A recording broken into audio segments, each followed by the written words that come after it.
लाथे और बिना वर्दी का आके सुबह बैठे रहते तेला भी ये कहते ना परेशान। 6:30 बजे आ गए बार मोर लड़की मारे बरवा खटिया मटिया खुरा लाठी ठेंगा आपके घर से कुछ नहीं मिला। वो सब अत्याचार करते 10,000 20,000 40,000 पैसा मांगते तो हम गरीब आदमी कहाँ पैसा देवो थे पकड़े बस 6 नहीं बजे रहा है 7 नहीं बजे रहा है वहाँ जाते बिना वर्दी के। मन बना थो घर में नहीं बनाना बना शराब बना थो नशाबंदी होना चाहिए। जो बच्चे लोग का भविष्य है उस पर भी खराब असर पड़ता है।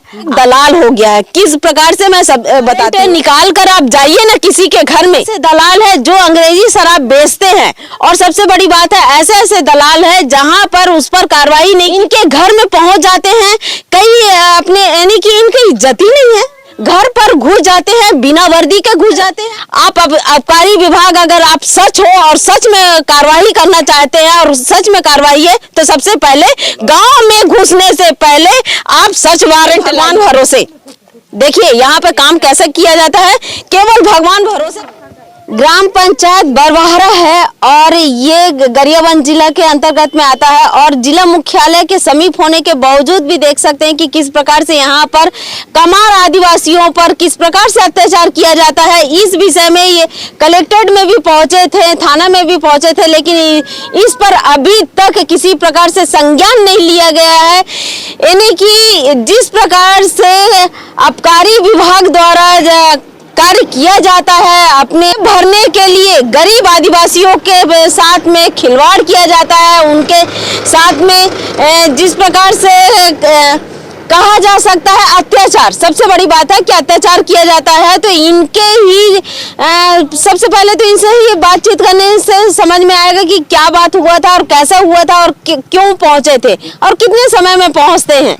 और सबसे बड़ी बात है कि जिस प्रकार से आबकारी विभाग के व्यक्ति यहाँ पे पहुंचते हैं तो कहीं पर भी ऐसा नहीं है, एक जगह नहीं कहीं पर भी वर्दी में नहीं पहुंचते हैं। और बहुत सारी ऐसी एक नहीं कई ऐसे घटना है जो मैं एक एक करके आपको विस्तार से बताऊंगी। और सबसे पहले यहाँ पर एक माता राम है जिनके घर में सबसे पहले पहुंचे थे और उसके बाद में क्या हुआ है, क्या हादसा हुआ है, इस विषय में मैं जानकारी लेती हूँ। क्या नाम है आपका? रामती बाई। आप लोग कलेक्ट्रेट गए थे और थाना भी गए हुए थे, किस लिए गए थे? दारू बना था सके कि अब सुबह सुबह पकड़े लाथे और बिना वर्दी का आके सुबह बैठे रहते तेला भी ये कहते ना परेशान करते। सुबह आते हैं 6:30 बजे आ गए। कितने लोग आते हैं? कौन के झरी थे 5-6-7 झरी थे मोर कर गिसते मन 5 झरी से। अच्छा और इतनी बगड़ी रही से नहीं आधे यानी कि 8-9 जन। और महिला इसमें कितनी थी और पुरुष कितने? मैं गिरी से तत्मा 2 झरी से महिला नहीं एक जन गिसना तत्का बेर 1 झरी से पहली गिसता बाद भी गिसता 2 जन होगी से 3 झरी है तब महिला 3 जन। हाँ उतनी बार मोर लड़की मारे बरवा खटिया मटिया खुरा लाठी ठेंगा धरे गई। कुछ कागज आप लोगों को दिए? नहीं। और कुछ मिला आपके घर से? कुछ नहीं मिला। वो सो रहे थे मेरे पति उसको धर के चल बोल के निकाल रहे थे। फिर क्या हुआ? मैं कहा बार जाऊँ बोली सवा तो वो कहा थे काचा कपड़ा पहले चल कपड़ा पहले कपड़ा भी पहना नहीं देते रही से तो मैं कबर जाऊँ बिना मतलब का कैसे जाऊँ कि मैं चल तो मोर काम का है काम का गलत कर डरे बोली तो बोले चल कहा है। चलिए और भी यहाँ पर मौजूद है उनसे भी हम बातचीत करते हैं। क्या नाम है? राजकुमारी। आप लोग कलेक्ट्रेट गए थे, क्यों गए थे? हमारे अत्याचार करते 5 लीटर छूट दे थे लेकिन 5 लीटर कहाँ छूट दी ही। 1 गिलास रहते तहुल पकड़ के लेते 10,000 20,000 40,000 पैसा मांगते तो हम गरीब आदमी कहाँ पैसा देवो ओकरे बागे रहे कलेक्टर थाना। अच्छा थे पकड़े बस 6 नहीं बजे रहा है 7 नहीं बजे रहा है वहाँ जाते बिना वर्दी के और पूरा घर छान मारते हैं। हाँ, घर ला भी छान मारते बाहर ला भी छान मारते। कुछ नहीं मिला था? आपके घर से भी नहीं मिला था? मेरे घर में हम पीने के लिए 2 गिलास रखा था उसको बाद तो क्या करें हमको ही तो दिया ना। अच्छा ठीक है। यहाँ पे देख सकते हैं कि यहाँ पे जितने भी कमार आदिवासी है क्योंकि कमार आदिवासी को कहा जाता है कि 5 लीटर तक छूट है और अपने क्योंकि इनके सुबह से लेकर शाम तक पीने का आदत रहता है और पूरा परिवार यानी कि बुजुर्ग भी पीते हैं और लेडीज और जेंट्स सभी पीते हैं यहाँ पर। तो सबसे पहले ये रहता है कि इन लोग पीते हैं तो कुछ अपने यूज के लिए बनाते हैं। तो सबसे बड़ी बात है कि यहाँ पे सबसे सियान दिख रही हैं, 2 माता राम दिख रही हैं। इनसे जब बातचीत करने पर ही पता चलेगा। आपका नाम क्या है? सुकार भाई ये बताओ कि आप लोग कलेक्टेड गए थे तो क्यों गए थे? मन ला पकड़ थे कही के गिरे न हमन मन पकड़ थे हमन ला 5 लीटर छूट है कही के किस ना तो हमन ला कैसे चुननी दे। 1 बाटल रहते 2 गिलास रहते तब ला के पकड़ थे कही के हमन ना कलेक्टर ऑफिस गिरे न थाना भी गिरे न मन। तो आप मन बना थो घर में? नहीं बनाना बना पिए बर्गन बना 5 किलो 5 किलो बना थो? 5 किलो भर पिए बर बना छन। पिए बर? हाँ पिए बेचे बर तो नहीं बना? नहीं बना पिए बर बना छन पूरा पीछन। अच्छा पिए बर बना छन। आपका नाम क्या है माताराम? गुरगुरी भाई तो शराब बना थो? बनाथन पीथन बना तो पी थो बेच थो? नहीं नहीं बेचन। सबसे बड़ी बात है तेज गोड़ हम नहीं चले तो कदी कर में शराब बनाओ बता। हाथ का और गोद ना गोद करेंगे तो ये दे ते कदे कर में शराब बनाओ। हम लकड़ी ला लाने बने सको वो थे भी थे बनान देता लकड़ी ला। सबसे बड़ी बात है प्रश्न चिन्ह ये है कि ठीक है इन लोग शराब बनाते हैं, इस पर बंद होना चाहिए, प्रतिबंध होना चाहिए। मैं नहीं कहती हूँ इस पर बढ़ावा तो नहीं देना चाहिए, नशाबंदी होना चाहिए। और नशाबंदी के इस पर मैं ये नहीं कहूंगी कि नशाबंदी नहीं होना चाहिए और घर पर नहीं बनाना चाहिए, क्योंकि घर पर अगर बन रहा है शराब तो पूरे गांव से लेते हुए यानी कि बच्चे की जो हम कह सकते हैं जिस प्रकार से विकास होना चाहिए और जिस प्रकार से बच्चों की परवरिश होना चाहिए, अगर घर पे बनता है तो उस पर बच्चों की परवरिश नहीं हो सकता है। इसलिए कई ऐसा गांव है कि इस पर संज्ञान लेते हुए कई ऐसा गांव है कि पूरी तरीके से प्रतिबंध है कि गांव में शराब नहीं बनना है। तो कई बार ऐसा होता है कि इनके छट्टी से लेते हुए मन्नी बर बिहाव यानी कि कहा जाता है यानी कि ये अपने पूजा में भी शराब देते हैं। देखिए सबसे बड़ी बात है कि जब ये पूजा करते हैं तो यहाँ पर शराब देते हैं तो बिल्कुल बाकायदा बनाते हैं। तो शराबबंदी के लिए मैं तो बिल्कुल बोलूंगी माताराम ऐसा मत बनाया करिए, क्योंकि अगर आप लोग बनाते हैं और आप लोग पीते हैं तो आपका जो भविष्य है, जो बच्चे लोग का भविष्य है, उस पर भी खराब असर पड़ता है। आज ये पढ़ लिख कर कोई कलेक्टेड बनेगा, कोई एसपी बनेगा, किसी प्रकार से कोई ना कोई अधिकारी बनेंगे, है ना। तो इस पर आप लोग भी कम से कम मत बनाइए और इस प्रकार से नहीं होना चाहिए। लेकिन सबसे बड़ी बात है मैं ये बताती हूँ कि आबकारी विभाग एक दलाल हो गया है। किस प्रकार से मैं सब बताती हूँ कि इनके पैसा जहाँ कमी हुआ तुरंत जाते हैं गांव गांव में, किसी भी गांव में जानते हैं सभी गांव में एक ये है चिन्ह है कि किस किस गांव में शराब बनता है। ये बिल्कुल चिन्हांकित है, सबको मालूम है कौन बेचता है, किसके घर में बनता है, क्या है, ये सब मालूम है। जब मालूम है आपको तो इतना नियम कानून आप करते हैं तो बिल्कुल बाकायदा आप सर्च वारंट निकाल कर आप जाइए ना किसी के घर में, सर्च वारंट जाकर निकाल कर आप करिए काम। आप नियम अनुसार अगर बोल रहे हैं, आप नियम अनुसार हम जाते हैं और शराब निकालते हैं किसी के घर से और उनको जेल डालते हैं, तो आबकारी विभाग जेल डालने का काम कब करती है? जब उनको पेमेंट नहीं मिलता है। मैं नहीं कहूंगी कि इनके घर में नहीं बनता है, लेकिन बनता होगा। और इन लोग बता रहे हैं और माताराम भी अभी थोड़ा सा ली भी हुई है, पिए रहते हैं सुबह शाम।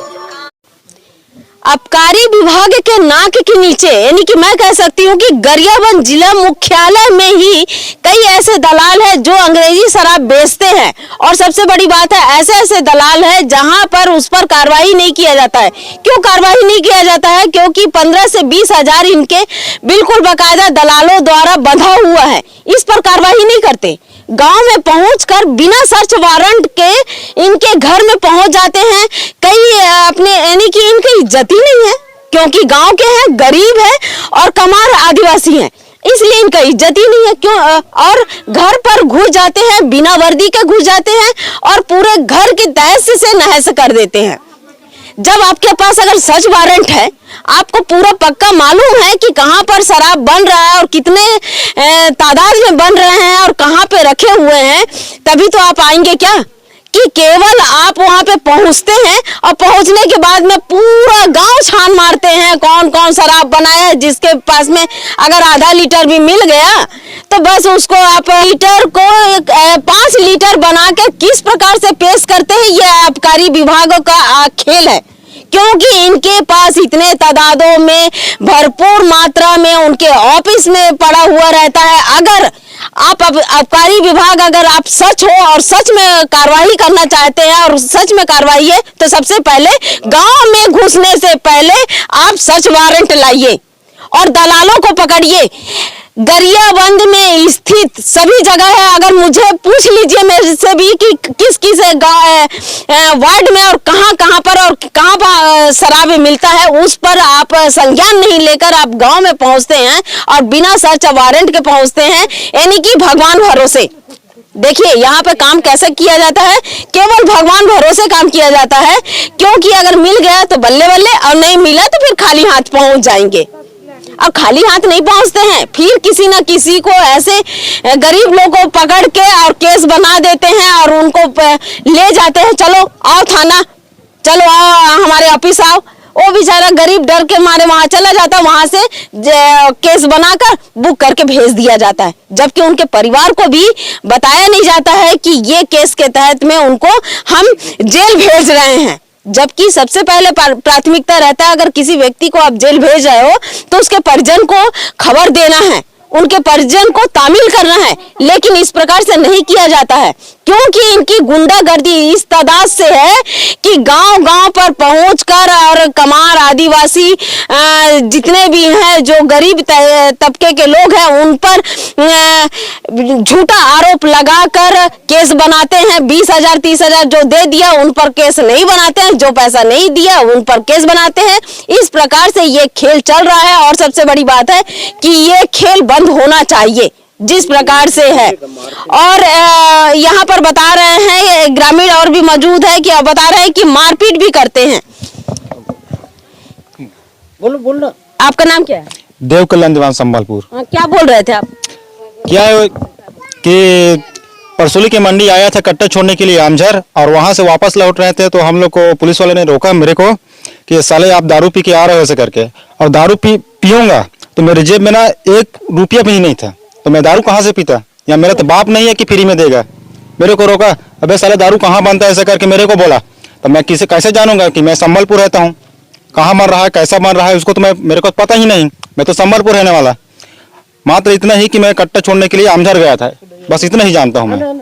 और बीच सड़क में मेरे को रोका और पूछा कि दारू कहाँ बनता है ऐसा। अच्छा, ये पुलिस वाले का नाम कुछ जानते हो? नहीं जानता हूँ, वन ड्रेस में आया था और शाम के समय था। बिना ड्रेस के देखिए किस प्रकार से गुंडागर्दी किया जाता है और बिल्कुल मारपीट किया जाता है, आम पब्लिक के साथ मारपीट किया जाता है। यहाँ पर मौजूद और भी व्यक्ति हैं, उनसे भी हम बातचीत करते हैं। क्या नाम है आपका? मंतूर राम सॉरी। क्या हुआ आपके साथ? अच्छे उन्हें मारे पेट करते, कहीं गुंडागर्दी ज्यादा करते, बिना वर्दी करते उन्हें। ओकरे से वन महिला मन अभी जा रही से कलेक्टर ऑफिस थाना जा रही से, वो मारे पेट करा ली जाती था, काकरो नाम लिखी ना, मतलब सीधा अंदर चल गई कहते रामेश में थोड़ी दारू निकल जाती है, वो पाक परेशान करते हो बना में मारे पेट में, वो तो गुंडा ही करती पूरा बिना वर्दी करते हो ना। बिना वर्दी के किस प्रकार से गुंडागर्दी किया जाता है और आम पब्लिक को परेशान किया जाता है, आबकारी विभाग द्वारा ग्रामीणों को किस प्रकार से परेशानी किया जाता है, ये बिल्कुल हकीकत है और जमीनी हकीकत है ये। और कई लोगों को बिना कारण से जेल भेज दिया जाता है और अपनी पीठ थपथपाने के लिए कई ऐसे फर्जी केस बनाते हैं, उस पर आज भी संज्ञान नहीं लिया गया है, जबकि चीख के पूरी तस्वीरों के साथ में वो करते हैं। अगर आबकारी विभाग पहुंचती है तो सबसे पहले वारंट होना चाहिए, वारंट तो नहीं रहता इनके पास में। दूसरी बात है कि इनके पास में जहां पर की कार्रवाई करते हैं वहां पर पंचनामा करना चाहिए, वरिष्ठ, जैसे सरपंच हो, सचिव हो या फिर पंच है और ये वरिष्ठ नागरिक हो, उनके साथ में पंचनामा करके वहां पर बरामद करने के बाद में वहां से फोटो खींचना चाहिए, लोकेशन में फोटो खींचना चाहिए कि इस लोकेशन में मैंने इतना शराब बरामद किया और इस तहत में किए हैं और शिकायत मिलने पर किए हैं। बिना शिकायत के आप किसी के घर में चले जाते हो, बहू बेटी सोए रहती है, बैठे रहती है, उनको जल्लादों की तरह बाहर निकाल देते हैं। पूरा घर का तहस नहस करने के बावजूद भी आप जिस प्रकार से आप लोग अपनी भूमिका निभा रहे हैं, आबकारी विभाग आज तक सभी मीडिया, केवल मीडिया भी देख लीजिए किस प्रकार से अपनी भूमिका निभाती है। ये केवल जो अधिकारी होते हैं अपने ऑफिस में जाके फोटो खिंचाते हैं और सामने वाले जो गरीब तबके की महिला हो, पुरुष हो, वो जो बेचारे लाचार होते हैं, जिसका किसी प्रकार से यानी कि सबसे बड़ी बात है कि जो गरीब है वो केवल अपनी गरीबी के कारण वो किसी प्रकार से आवाज नहीं उठा पाता है और हमेशा गरीबों को दबाने के लिए ये आबकारी विभाग हमेशा तत्पर रहती है। और सबसे बड़ी बात है कि जब वो पहुंचते हैं तो किसी को बताते नहीं है। और देखिए कितना सुबह से ये लोग पहुंच जाते हैं। किस प्रकार से गोदी मीडिया जो है वो केवल अधिकारी बताएं फोटो खींच के दे देते हैं और उस फोटो पर ये भी नहीं पूछते हैं कि ये कहाँ पे कार्रवाई किए हैं, क्या है, कैसा, बस वो जो लिख के भेज देते हैं। कॉपी पेस्ट वाले जो पत्रकार हैं कॉपी पेस्ट कर देते हैं और बड़ी कार्रवाई, आबकारी विभाग की बड़ी कार्रवाई, एक गरीब को किस प्रकार से जेल भेजा गया है ये अंदरूनी जाकर वहां पे पूछते नहीं है कि जिस पर बड़ी कार्रवाई किए हैं वो कार्रवाई हकीकत में सही में हुआ है, जमीनी हकीकत में वो कार्रवाई उस पर नहीं पूछेंगे कि चलिए हम उस गरीब परिवार से हम पूछ लेते हैं कि वहाँ पे कार्रवाई क्या किए हैं, वहाँ के सरपंच से पूछ लेते हैं कि सरपंच, क्योंकि सरपंच भी नहीं बताएंगे। बहुत सारी ऐसी चीज़ों को सरपंच बिल्कुल नहीं बोलेंगे, लेकिन उसके बावजूद भी कई होना चाहिए कि कम से कम सरपंच और पंच और कुछ वरिष्ठ नागरिक से पूछ लिया जाए कि आपके गांव में जिस प्रकार से शराब पकड़कर जेल भेज दिया गया है, वो व्यक्ति को जेल भेज दिया गया, क्या हकीकत में इतने शराब उनके घर से बरामद किए थे कि नहीं किए थे। इस विषय में थोड़ा सा जानकारी लेकर ग्रामीणों को बाइट, इन लोग कहते हैं बाइट दीजिए, बाइट दीजिए, बाइट दीजिए, अधिकारी का बाइट लेकर चलाते हैं, जबकि अधिकारी बिल्कुल पूरी तरीके से झूठ बोलती है। क्यों? उनके रटा रटाव में है। हाँ, हमने जब गया वहां पे, वो हमारे कर्मचारी वहां पे गए हैं, उनको 10 लीटर, 5 लीटर, 3 लीटर वहां पे शराब मिला है, उस पर हम लोग बड़ी कार्रवाई किए हैं। इस प्रकार से कहते हैं। आके आप जो बाइट कहते हैं ना, तो बाइट आके जमीनी हकीकत में लीजिए। देखिए मैं यहाँ तक पहुंची हूँ, जमीनी हकीकत के लिए मुझे अधिकारी का बाइट की जरूरत नहीं है। जो यहाँ पर है वो हकीकत है। मुझे किसी अधिकारी का जो चापलूसी करने का ये नहीं है और ना ही मैं किसी प्रकार से उनका बाइट चाहती हूँ। मुझे मालूम है कि जितना भी लोग कार्रवाई करते हैं पूरे 5% सही होता है, 95% फर्जी तरीके से कार्रवाई करके जेल भेजा जाता है। ये बिल्कुल ज़मीनी हकीकत है और मैं यहाँ पे ज़मीनी हकीकत के लिए पहुँची हूँ। मेरे चैनल को लाइक करिए, सब्सक्राइब करिए और शेयर भी कीजिए, क्योंकि ऐसे ज़मीनी हकीकत दिखाने के लिए मैं वो गाँव-गाँव में पहुँचती हूँ, बिल्कुल बकायदा यहाँ पे पब्लिक के साथ में पहुँचती हूँ और पब्लिक के पास में पहुँचती हूँ और हकीकत जानने की कोशिश करती हूँ कि हकीकत में वास्तव में वहाँ पे क्या हुआ था, कैसे हुआ था और क्या कारण से हुआ था। इस प्रकार से मैं समाचार चलाती हूँ। मैं हूँ दीपिका, आप देख रहे हैं धरोहर संदेश।